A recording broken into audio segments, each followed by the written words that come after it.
Événement sur la scène internationale ce soir, l'Ukraine revient au centre du jeu. Vous l'avez vu à la Maison-Blanche, 2 délégations se sont fait face, la délégation américaine et la délégation ukrainienne. De l'autre côté, Donald Trump face à Volodymyr Zelensky. Bonsoir Pierre Servan. Bonsoir Margot. Je suis ravie de vous accueillir pour décrypter ces derniers événements à la Maison-Blanche. La rencontre est encore en cours au moment où nous nous parlons. Les 2 dirigeants sont en train de se parler avec leurs ministres. Vous l'avez vu, vous avez vu cette séquence. On revient tout de suite sur les propos de Donald Trump qui parle désormais d'un rendez-vous à Budapest dans 2 semaines, mais d'une double rencontre. Écoutez. Oui, effectivement, ce sera la Hongrie. Est-ce que ce sera seulement vous et le président Poutine ? C'est encore à définir, mais je dirais que, a priori, ce sera une double rencontre. Il y aura le président Zelensky qui sera en contact. Vous savez, il y a beaucoup d'animosité entre les 2 présidents. Je pense ne pas exagérer en disant que c'est une situation très difficile. À quoi sert cette rencontre, Pierre Servan, dans le bureau ovale, s'il y aura une double rencontre dans 2 semaines avec Vladimir Poutine ? J'ai peur que cette rencontre soit à somme nulle pour le président Zelensky. Parce que si le président Trump avait véritablement voulu valoriser cette rencontre avec le président Zelensky, parler sereinement de l'envoi éventuel de Tomahawk, donc des missiles de croisière américains dont on parle beaucoup, on avait le sentiment que l'administration américaine était acquise à la livraison de cela. Dans ce cas-là, si Trump avait été dans cette dynamique-là, il n'aurait pas appelé le président Poutine avant. Il aurait fait la rencontre avec le président Zelensky, il aurait appelé le président Poutine après. Ce qui me frappe là à nouveau, c'est qu'on a l'impression, si vous voulez, il y a un film dont le titre m'échappe, où le personnage principal se réveille tous les matins et en fait il revient au jour précédent à la même heure. Donc là j'ai l'impression de revoir la scène que l'on a vécue avant l'Alaska, avec les mêmes types de discours, les mêmes types de propos, la paix, etc. Et donc il n'y aura pas plus de processus de paix à Budapest qu'en Alaska. Et là, ce qui est inquiétant dans le propos du président Trump, qui finalement a été retourné comme une crêpe par le président Poutine. Et donc, ça signifie bien que, à la fois, il y a ce lien indéfectible entre les 2 hommes, cette admiration, cette complicité, qui fait que, dans le doute, Trump préférera toujours choisir Poutine. Et puis la petite phrase sur « je veux pas d'escalade ». Et là, ça fait référence finalement à un propos que Vladimir Poutine aurait tenu lors de l'échange avec Trump, en lui disant « mais monsieur le président, si vous amenez des Tomahawks, si vous donnez des Tomahawks, il y aura des militaires américains sur le sol et ça serait quand même extrêmement ennuyeux qu'il y ait un accident ». Ce fameux mot escalade qu'on a tant entendu du côté européen se retrouve aujourd'hui dans la bouche de Donald Trump, qui le dit très clairement devant les caméras du monde entier, mais aussi droit dans les yeux du président Volodymyr Zelensky. Écoutez. Les Tomahawks sont des armes très dangereuses, ce sont des armes incroyables. Si vous aimez la guerre, c'est quelque chose d'extrêmement précis. Nous avons envoyé 30 Tomahawks en Iran. Nous avons tiré 30 Tomahawks depuis un sous-marin qui était assez éloigné du pays, mais ce sont vraiment des armes épatantes, des armes très puissantes. Mais elles sont très dangereuses. Mais il pourrait y avoir une escalade. Ça veut dire qu'il y a beaucoup de mauvaises choses qui pourraient se passer. Le Tomahawk, c'est une sacrée arme. Mais nous ne voulons pas non plus céder des choses dont nous avons besoin pour protéger notre pays. Nous sommes actuellement un pays très fort, nous avons une armée très forte, l'armée la plus forte du monde, nous avons les meilleures armes du monde. Moi, je veux terminer cette guerre. Une escalade. Normalement, les Russes emploient ça, notamment sur le nucléaire, sur le sujet du nucléaire. Et au final, on apprend du côté du Kremlin qu'il s'agirait de ça, c'est-à-dire les Tomahawks, on ne sait pas s'ils porteront, oui ou non, une charge nucléaire. C'est pour ça que c'est une ligne rouge pour nous. Oui, alors ça fait partie vraiment d'une dialectique soviétique, consternante. Pourquoi ? Parce que depuis le début de la guerre en Ukraine, les Russes utilisent tous les 4 matins des vecteurs, des missiles qui sont susceptibles d'emporter une arme nucléaire. L'Iskander, le Kinjal par exemple, l'Orichnik plus récemment. Et donc les Ukrainiens pourraient dire, et les Américains au secours des Ukrainiens, mais finalement ces missiles, on ne peut pas savoir le jour où ils porteront une charge nucléaire plutôt qu'une charge conventionnelle. Donc non, on voit très bien que Trump a été retourné par le président Poutine, qui lui a dit « mais c'est très dangereux ». Extraordinaire cette séquence où Trump a l'air de découvrir ce qu'est un missile de croisière Tomahawk. C'est très puissant, vous vous rendez compte, pour ceux qui aiment la guerre, etc. Oui, mais enfin, ça fait des semaines, voire des mois que le sujet est sur la table. C'est étonnant qu'il découvre aujourd'hui que c'est un armement important. Seconde chose qui montre le côté, si vous voulez, truffé de fil blanc, c'est le fait de dire « Ah oui, on en a besoin ». Rappelez-vous, c'est ce que le secrétaire à la guerre, Pete Hegseth, avait utilisé il y a quelques mois pour couper l'approvisionnement en Ukraine d'un certain nombre de missiles, pas des Tomahawk, il n'y en avait pas, mais d'autres types de missiles pour les attaques MS, en disant « Nous n'en avons pas suffisamment ». Mais est-ce que ce n'est pas vrai un petit peu, Pierre Servan? C'est-à-dire que leurs stocks ne sont pas non plus conséquents du côté américain? Écoutez, 4000 Tomahawk en stock, dont des versions anciennes. Bon. Et il est de bonne guerre, entre guillemets, c'est le cas de le dire. En général, quand on donne de l'armement, on ne donne pas les missiles de toute dernière génération.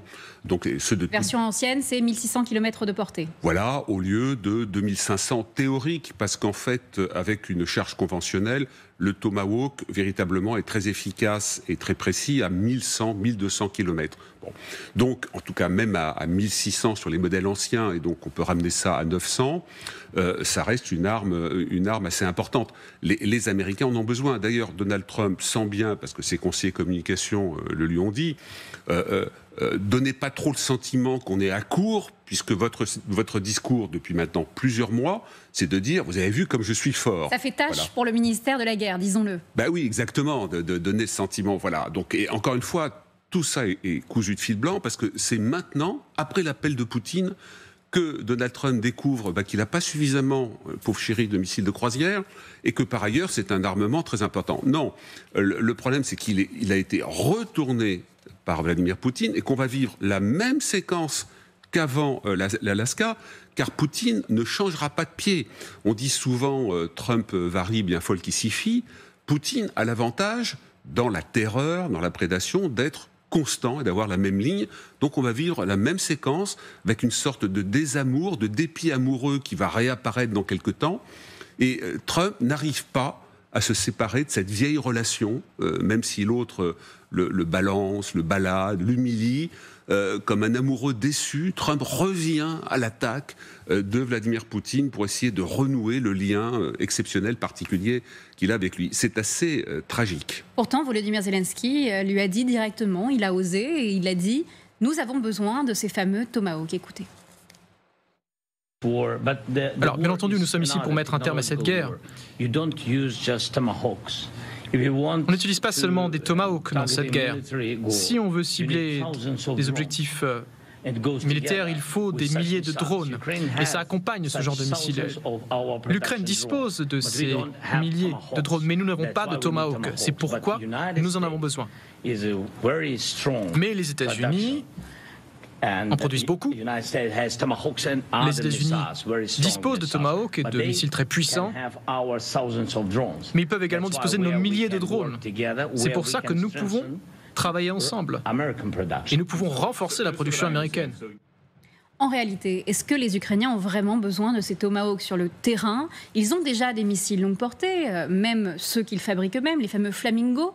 Est-ce que là, Volodymyr Zelensky croyait plus en un message politique, ou plutôt avait-il vraiment besoin de ces missiles Tomahawk sur le terrain de guerre, Pierre Servan? Margot, je crois que vous avez raison. C'est surtout le message politique qui aurait été affiché à travers la livraison de missiles Tomahawk. Selon toute probabilité, ils ne vont pas arriver en Ukraine. Et ça ne va pas modifier substantiellement l'équilibre de la guerre. Les Ukrainiens reçoivent les missiles de croisière français Scalp et Storm Shadow britanniques, qui font un travail tout à fait remarquable dans la profondeur. Selon mes informations, le gouvernement ukrainien a redemandé aux Britanniques et aux Français un nouveau lot de missiles. Vous savez, il y avait eu un travail qui avait été fait pour que ces missiles soient adaptés aux avions de combat ukrainiens. Voilà. Et par ailleurs, il y a le Flamingo. Alors Flamingo, c'est intéressant parce que c'est un missile de croisière ukrainien, mais qui est une coproduction Ukraine, britannique, émirati.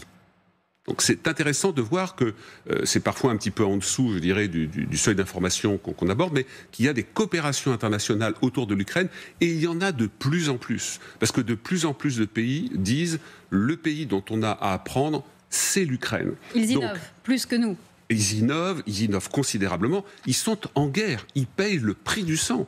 Tous les jours, ils payent le prix du sang. C'est un pays en guerre. Donc quand vous êtes l'épée dans les reins, vous avez surtout ce pays qui est dynamique et qui a toujours eu une grande tradition dans le domaine de l'aéronautique. C'est pour ça que la Turquie avait passé, avant la seconde guerre d'Ukraine, la seconde invasion, des accords avec l'Ukraine pour créer des drones de nouvelle génération, avec le savoir-faire des Turcs dans ce domaine qui est grand, et la robotique, la dynamique, les moteurs fournis par l'Ukraine. Donc non, ça n'est pas fondamental, sauf que c'est un nouveau revirement, c'est un signal de désengagement de Donald Trump. Et vous savez que j'aime bien utiliser cette phrase de Michel Goya.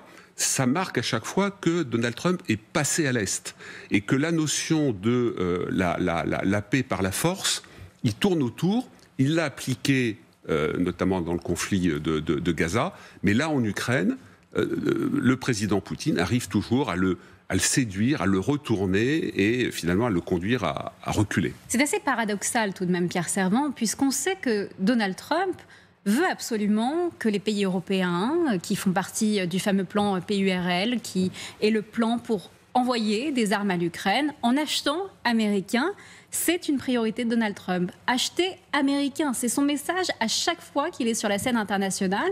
Pourtant, c'était une autre opportunité pour lui, avec ses fameux Tomahawk, de gagner de l'argent, et il ne le fait pas. Vous parlez très clairement d'une connivence, en fait, entre Vladimir Poutine et Donald Trump.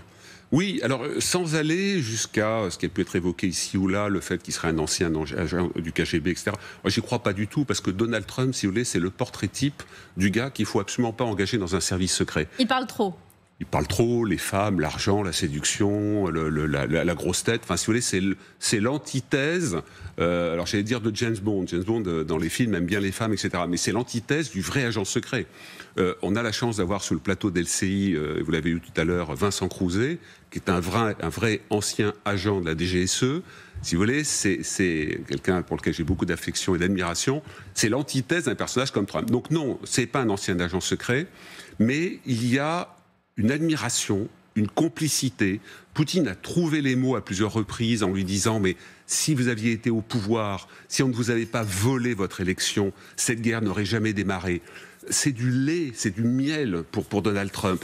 Il y a aussi cette conviction profonde que Trump a exprimée une fois, qui à mon avis joue beaucoup dans sa psyché, c'est on a fait du mal à Poutine comme on m'a fait du mal. On a monté... La fameuse chasse aux sorcières dont il parle tout le temps. Exactement. On a monté des procès en sorcellerie contre Vladimir Poutine, alors que si on l'avait écouté, si on l'avait compris, eh bien, la suite n'aurait pas été celle-ci. Et c'est pareil pour moi. Et puis, dernier point, Trump a une vision du monde qui est assez claire. Il y a les forts et les moins forts, les gagnants et les perdants.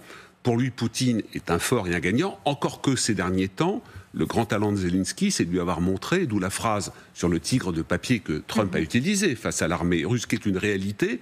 Donc finalement, il se rend bien compte que Poutine n'est pas aussi fort que cela, mais son cœur, son affection, sa psychologie, elle est du côté de Poutine. Et donc là, Poutine est parvenu avec des arguments, notamment l'escalade. Attention, mais si tu mets des soldats américains sur le terrain, ils pourraient, comment dirais-je, former les équipes, les unités ukrainiennes à l'utilisation du Tomahawk, ils pourraient être touchés, ça serait très grave. Puis l'histoire du nucléaire, qui est le vieux machin utilisé par Poutine depuis la Crimée. Que Trump déteste, il veut une dénucléarisation du monde. Oui, voilà. Donc, et Poutine a parfaitement, si vous voulez, dans les...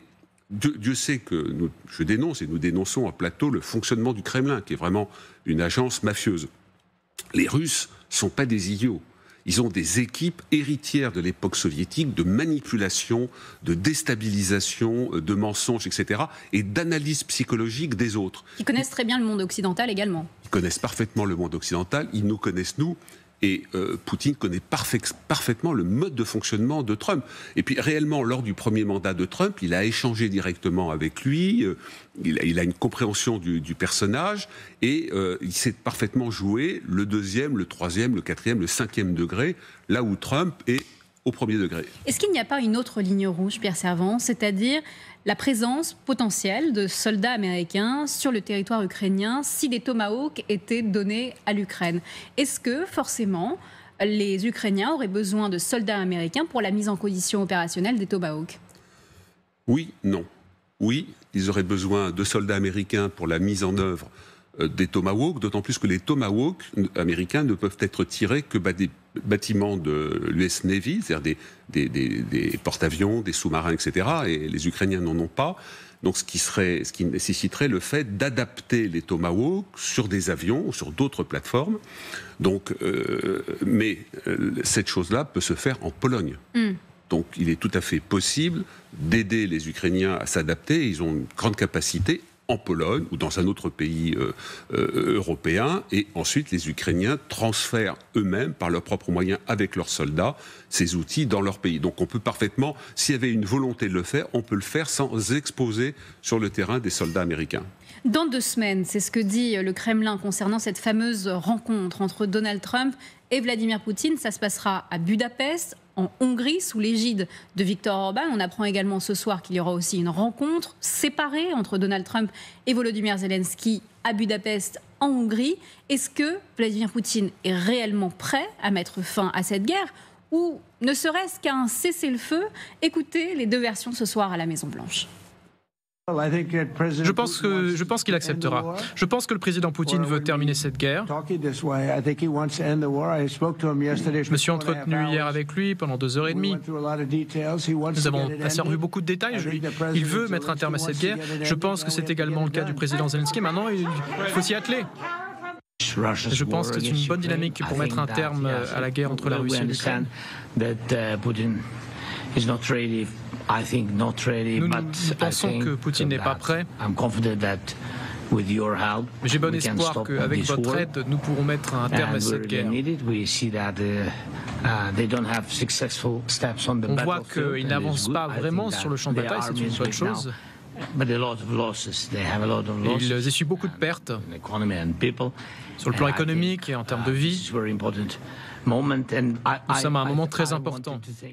Pourtant, le vice-président américain J.D. Vance a été très clair quelques heures plus tôt en disant « Ni les Ukrainiens ni les Russes ne sont prêts à avoir un accord de cessez-le-feu ».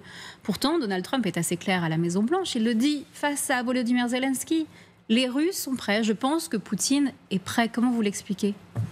Écoutez, ça fait partie de cette espèce de flottement de l'administration américaine.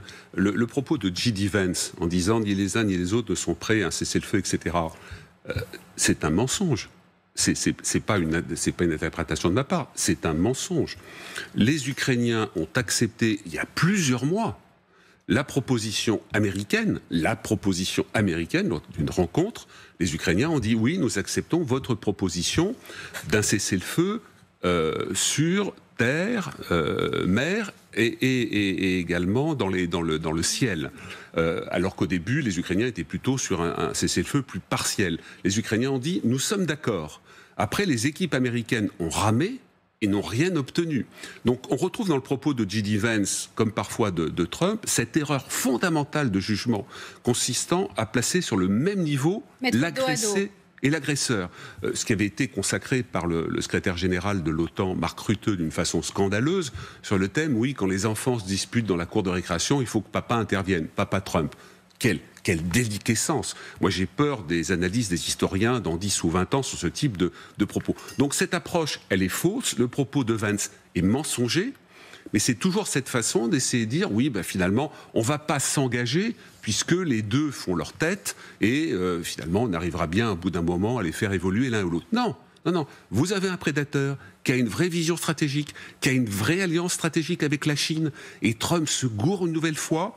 Récemment, vous avez un institut britannique qui a sorti un papier très intéressant qui montre que la Russie est en train de préparer des bataillons aéroportés chinois, de former en Chine des bataillons aéroportés avec le matériel qui va avec. Pourquoi faire ? Pour attaquer Taïwan le jour venu par le ciel. Parce que le débarquement amphibie est compliqué. Trop compliqué. Et donc, Trump a sur la table toute toutes les raisons de voir qu'il n'y a pas de découplage. Son grand rêve de dire je vais ramener la Russie chez moi pour isoler la Chine, c'est un rêve. C'est ça qui est absolument frappant dans toutes ces séquences-là, ces retournements de dernière minute. Vous dites, mais ces gens-là, ils lisent les papiers de la DGSE, ils lisent les papiers que moi, alors je ne vais pas citer Pierre Servan, mais j'ai accès, Samantha de Bendern, Vincent Hugeux, Vincent Crouzet et bien d'autres. Nous avons accès à un certain nombre de sources. Nous ne sommes pas au gouvernement. Et je veux dire, il est clair que Poutine ne va pas, débander, entre guillemets, ne va pas diminuer son agression, que par ailleurs l'alliance avec la Chine n'a pas diminué d'un micron. Donc c'est le grand échec de la vision de Trump. Et il est là à nous resservir le même discours avant l'Alaska. Mais le même discours, il est également dans le choix du lieu, Pierre Servan. La Hongrie, Budapest, le pays pro-russe en Europe. Comment vous expliquez ce choix? Il y avait des options. On a vu ces délégations se rendre en Arabie Saoudite, par exemple. On a vu la Turquie également, qui était peut-être sur des positions équilibristes, mais qui n'était pas européenne. Comment vous expliquez ce choix-là? Alors, c'est une honte absolue. C'est une honte absolue parce qu'évidemment, c'est un pays qui est un cheval de Troie en Europe. Une fois en plateau, on m'avait dit qu'est-ce qu'il faut faire. Moi, je dis il faut les virer d'Europe, de l'Union européenne. C'est vraiment un pays qui... Apparemment, c'est extrêmement compliqué. C'est-à-dire qu'on n'a pas vraiment prévu de clause en Union européenne pour mettre en œuvre. Effectivement. Donc, il y a différents types de mesures qui sont prises. Ce qu'on fait aujourd'hui, c'est qu'on tape au portefeuille. Donc, on bloque l'argent européen qui pourrait aller partir chez lui. Mais comme il fait du chantage par la suite, on est obligé de débloquer. Je pense qu'il faudrait aussi inventer des nouveaux mécanismes, peut-être un peu plus fins. Mais c'est une honte absolue. Par ailleurs, on sait... on l'a appris récemment que la Hongrie a envoyé des agents secrets en Ukraine. On peut se demander que dans les années 2012-2018, à Bruxelles, il semblerait que des agents hongrois aient également fait du renseignement et qu'il est possible, donc là c'est une supposition, que ce renseignement soit parti à Moscou. Donc le fait de faire cette rencontre dans ce pays-là, si vous voulez, ça signe l'ensemble de la copie qui est largement entachée. Mais c'est pourquoi? C'est pour dérouler le tapis rouge à nouveau à Vladimir Poutine, comme ça a été fait en Courage? Alors, moi, je pense que Trump, il est possible que, si vous voulez, dans l'entourage de Trump, je pense que vous avez des personnages comme Marco Rubio, le général Kellogg, qui était apparu au début, c'est lui qui avait inventé le concept de la paix par la force, puis qui avait disparu au profit... J'allais vous dire, ils ont tout de même retourné leur veste, ces deux-là. Oui, mais...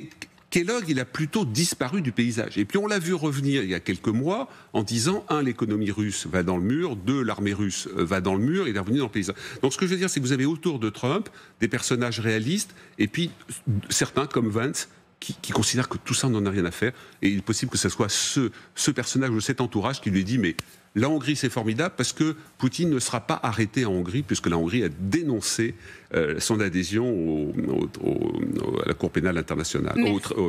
Oui, la Cour pénale internationale.